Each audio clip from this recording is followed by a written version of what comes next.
السلام عليكم ورحمة الله وبركاته. ازيكم حبايبي؟ عاملين ايه؟ يا رب تكونوا بخير. بادئه معاكم اليوم النهارده من بعد الفطار. طبعا انتوا عارفين ان انا بعمل تفريزات رمضان من قبل رمضان وكده، بس السنه دي بقى ولادي تعبوا في دخلة رمضان وكده، فما كانش عندي وقت ان انا اعمل حاجه، فطلبت كل حاجه وقلت ايه هعملها ايه في رمضان عادي، يعني مش مهم. اهم حاجه ايه كان بالنسبه لي هما دي بقى ترويقة بعد الفطار. انا بفطر بصلي المغرب الصراحة قبل الفطار عشان بكسل قوي، بتقل قوي بعد الفطار. متعرفوش ايه اللي بيحصل لنا بعد ما بنفطر، تحس ان احنا بنفطر نعم. بنج. وبنام شوية. كنت هنا نعم. نقع الفراخ نقعها حاضر، من تعالى ناكل مع الصبح. بعض. يلا. بنام بقى شوية واصحى كده على الساعة 9 اصلي العشاء واخد الترويقة بتاعتي ديت وقلت ايه ابدأ في التتبيلات. السنة اللي فاتت انا كنت جايبة معاكم فراخ كاملة، المرة دي انا جبت 4 كيلو صدور بالعظم. كانوا مش عارفة، هما طبعا الاسعار بتختلف من منطقة لمنطقة، فمش هعرف اقول لكم اسعار وتروحوا تلاقوا غيرها تقولوا ايه ده هي كدابة ولا معرفش ايه. فسيبوا الاسعار بقى تبع الفرارجي بتاع كل واحدة فينا، بس هي هتبقى رنجات فوق ال600. انا طبعا ما جبتلكوش وانا بقطع، بس انا جبتلكوا كل التقطيعات بعد ما قطعتها عشان ما اطولش عليكم طبعا، لان التقطيع غلبة وبياخد وقت كتير. وعملت لكم كل التتبيلات في الفيديو ده، يعني اي تتبيله انتي محتاره فيها، سواء شيش طاووق، بانيه، شاورما، نجرسكو. عملنا من الفراخ دي حاجات كتير، يعني ده فيديو شامل كده. لو عجبك احفظيه عندك، وقت ما يكون عندك اي عزومه فيها اي نوع من الفراخ هتلاقيها في الفيديو دوت، يعني مش هتلاقيها بره الفيديو ده. فاكمل معاكم. انا هنا كنت بقطع اول حاجه اللي هي البانيه، كنت بوريكم بس اول حاجة كده، وبعد كده انا قطعت الكمية. بصوا، انا ده اول صدر طلعت منه 4 شرايح بانيه، لسه هكملهم طبعا. وطبعا بيبقى في اجزاء ما ينفعش تطلع شرايح بانيه على بعضها، فاحنا بنستغل كل حاجة. فقطعتها قطع كده، وبرضه لسه هكملها. دي هتبقى صينية نجرسكو بالفراخ. واللي بلاقيه بالطول كده برضو احنا بنطلعه بالطول كده عشان ايه الشاورما والكلام ده، فاحنا بنستغل كل قطعة فيها. ف يعني ده من اول صدر ما شاء الله. وباخد الاجنحة، هو جايب لي الصدور بالاجنحة، انا قايله له عايزه الصدور بالعظم، فبتيجي بالاجنحة لان دي بعملها على ريزو اكلة كنتاكي، فاهميني؟ فدي الوحيدة اللي بسيبها ايه بالجلد. انا هبدأ اهوت في تاني صدر، وهتشوفوا هيعمل معايا ايه على الكمية ديت. انا معاكم اول باول.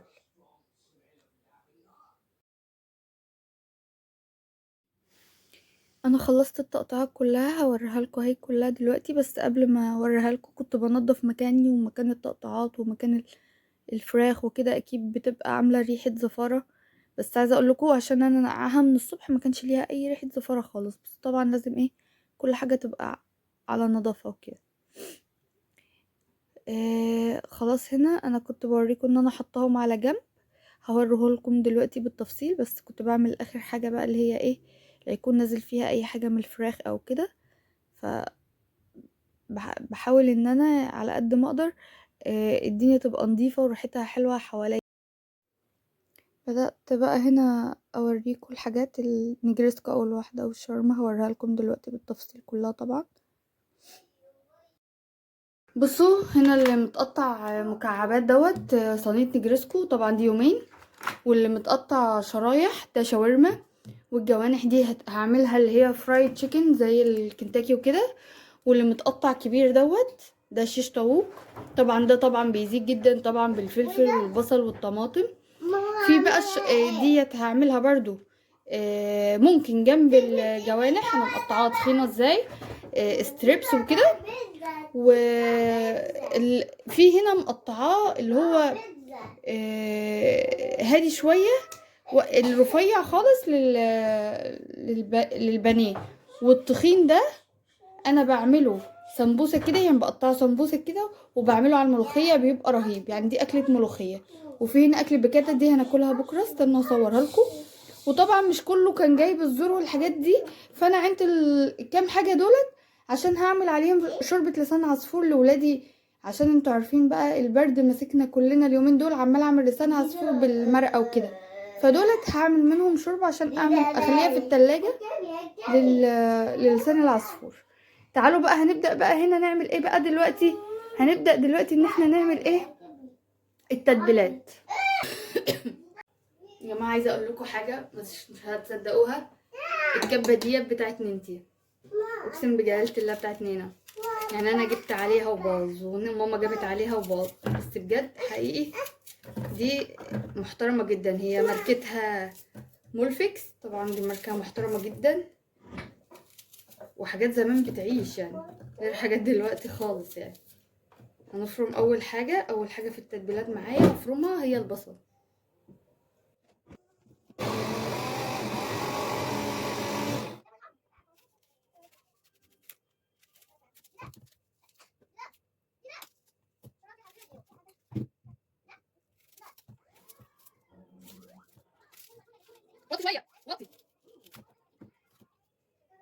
اول تتبيله معانا هنتبل البانيه. اول حاجه انا بتبل البانيه بايه، بصوا في حاجات بغيرها وفي حاجات معايا ثابته ما بغيرهاش، زي تتبيله البانيه دي. اول حاجه هنتبلها بالبصل.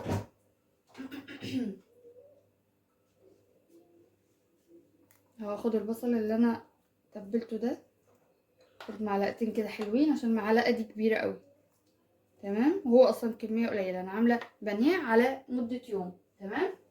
هنحط بصل وملح وفلفل،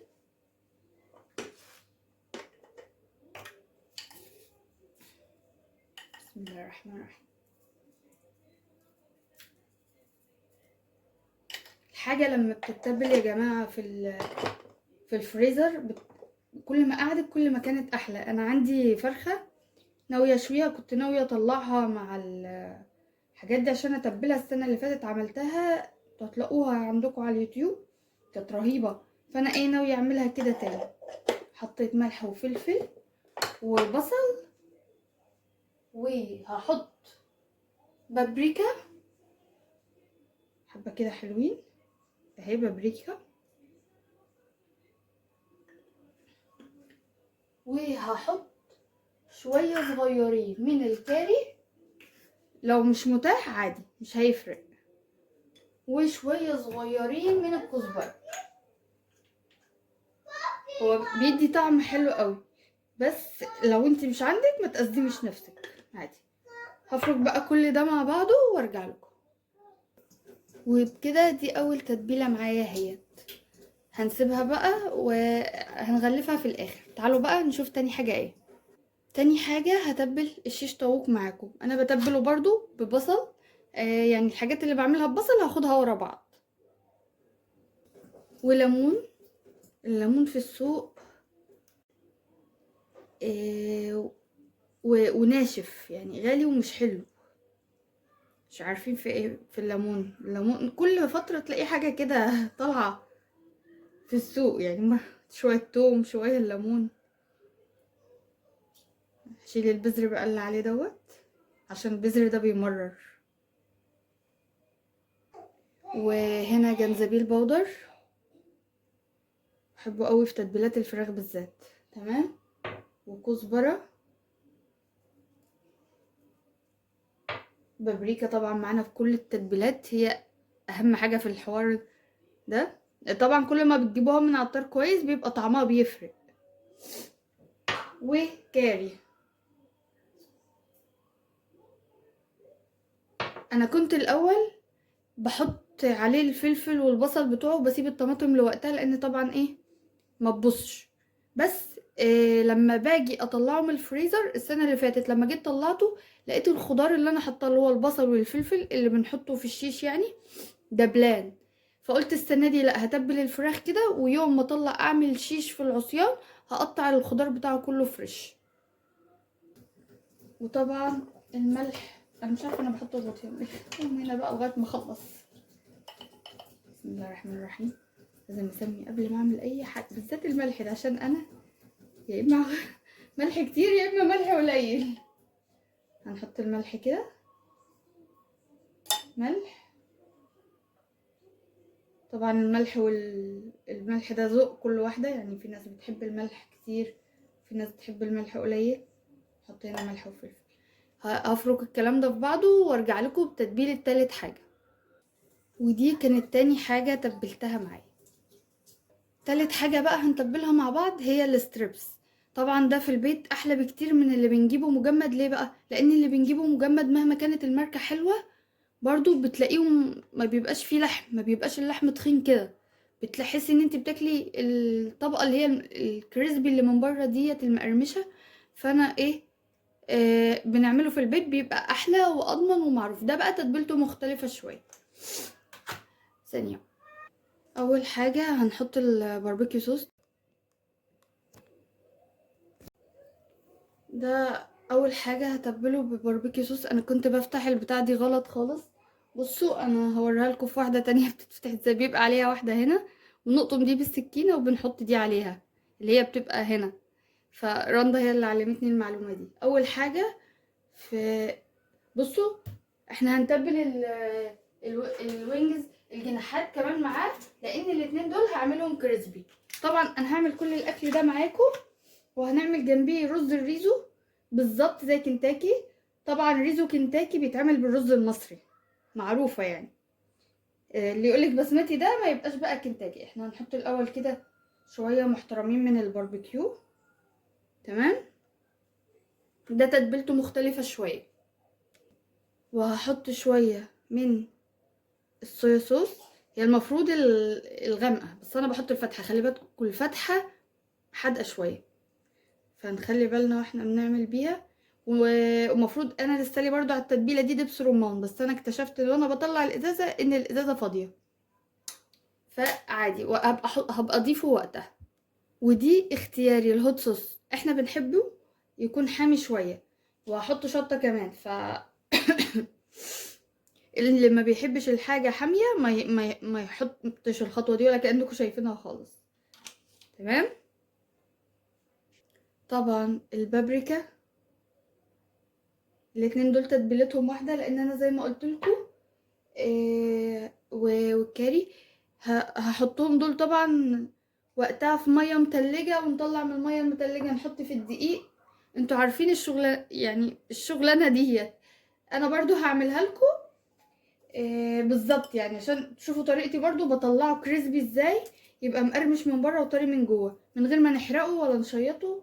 وهقول لكم ازاي درجه الحراره عليه برضو. احط ملح كده بسم الله. بس انا عندي لا لسه بحط عليه كمان كاتشب. بصوا هي لسه فاتحاها ونسيت برضه اصور لكم. دي كانت هنا وانا بشيلها. انا عارفه ان كلكم عارفين الكلام ده، بس في ناس زيي انا لسه عارفاه قريب، ف بقول اللي ما يعرفش زيي يعني. وبنشيل دي بتتحط كده. حط هنا بقى شويه كاتشب. طبعا لو كان سبايسي كان هيبقى تحفه. وهحط اخر حاجه الشطه، عشان كريم مدمن شطه انا وهو بحب الشطه قوي. بس طبعا احنا ما بنعرفش ناكلها كتير بسبب ولادي، فانا وقتها هبقى اعمل لهم حاجات تانية. انا كده خلصت التتبيلتين دول، هفركهم كده في بعض من ورا الكاميرا عشان الناس بتوع ياحو مش لابسه جلافزات والكلام ده، يعني كل واحده اضرب نظافه ايدها. هفركهم واحطهم على جنب وارجع لكم. وبكده يبقى خلصنا تالت تتبيله معانا اللي هي الستريبس والجناحات.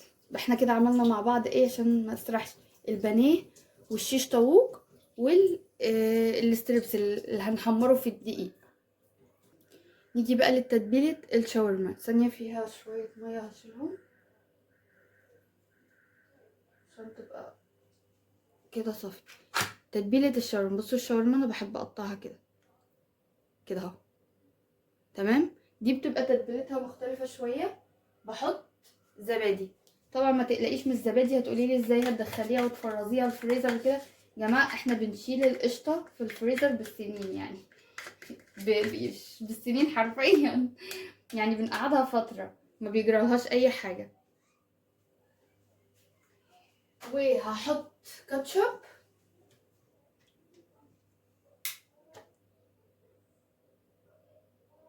حبة مش كتير.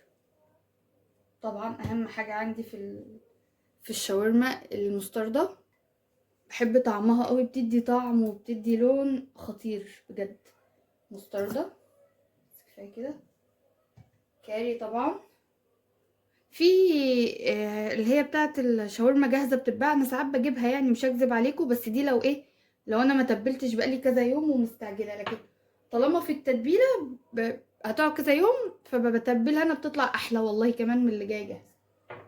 تمام. وحطيت جنزبيل وانا برغي، وحطيت بابريكا. يا رب الكحه تسيبنا في حالنا، عندي كحه من اول يوم رمضان. كزبره. وهنحط بسم الله الرحمن الرحيم، معرفش يا جماعه بخاف من الملح قوي. ملح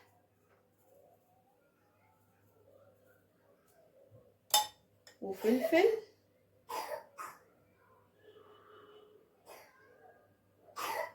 في حاجة تانية انا كنت بحطها، البصل. انا ناسيه البصل، بس مش بنحط كتير، بحط معلقة كده، اللي هي بدل ما احط بودرة البصل بحط معلقة صغننة كده اهوت.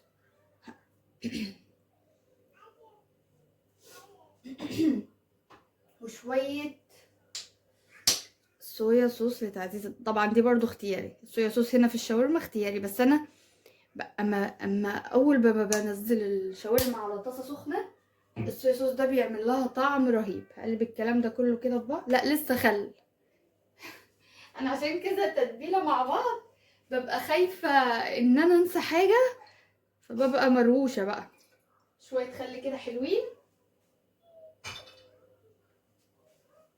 وشكرا. هنقلب الكلام، ريحتها يا جماعه الريحه مش طبيعيه. هنقلب الكلام ده في بعض ونرجع بالتتبيله الجديده اهي. شايفين يا جماعه، انا عندي فضول اعرف الطبق ده هيوزن كام على الميزان. يعني انا جايبه كله اصلا 4 كيلو. تمام، تعالوا نشوف كده ده على الميزان يوزن كام. يعني انا لو جايبه قالب الشاورما ده من بره، نص كيلو شاورما. شايفين؟ استنى مش واضحه، اوريك. ده نص كيلو شاورما. يعني شوفوا وزنه ازاي. بجد الحاجه في البيت انضف واكتر وارخص، بجد حاجه حلوه جدا. نيجي بقى على اللي بعدها. انا كده تبلت معاكم كذا حاجه اهوت، لسه هتبل معاكم كله عشان يبقى الفيديو شامل كل تتبيلات الفراخ. ما تروحيش هنا تدوري على حاجه، ولا تروحي ده هنا تدوري على حاجه. جربي طرقي والله بجد، يعني دي حاجات من السنين بعملها، مش حاجه جديده. بصوا انا النجرسكو مش بحط لها تتبيله كتير خالص، اللي هي بتاعه النجرسكو بحط يا دوبك بسم الله الرحمن الرحيم ملح وفلفل، حبة فلفل كده ايه محترمين. واهم حاجة عندي في تتبيلة النجرسكو هي القرفة. الصراحة من سنين السنين بتدي طعم خطير بقى مع البشاميل اللي بنعمله كده. حتى بحط برضو في البشاميل قرفة. ممكن احط لها شوية مستردة عشان اللون، بجرب عليها مستردة. انا كل فترة يا جماعة بجرب حاجة، فاهميني؟ عشان اجدد واحسن. لا تبقى حلوه لا تبقى وحشه، انتوا لو مش عايزين تحطوا المستردة ما تحطوهاش، بس انا عايزه اجرب طعمها فيها.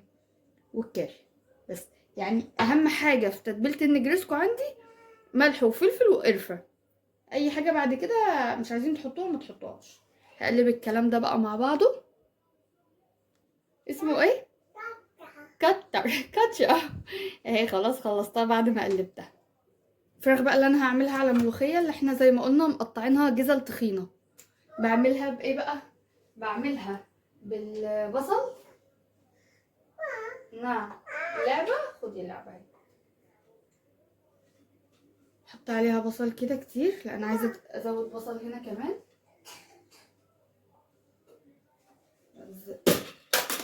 كده خشي هاتيه، يلا هاتيه. حط عليها بصل وبابريكا وجنزبيل وملح وفلفل. وشكرا. بسم الله الرحمن الرحيم. اللهم احسن ما بين ايديا يا رب. بصوا تعب يوم بس ايه، هيبقى مزاجي عنب باقي الشهر. انا عاملاه الشهر ده متاخر عشان انا كان عندي بنتي، انا داخله رمضان بينا كلنا عيانين، فعملت كل الكلام ده متاخر بقى. يلا مش مهم، كل تاخيره وفيها خير. اهو نخش على اللي بعده. دي البيكاتا، انا هعملها بكره. محطش على البيكاتا برضو غير ايه، بسم الله الرحمن الرحيم، ملح وفلفل.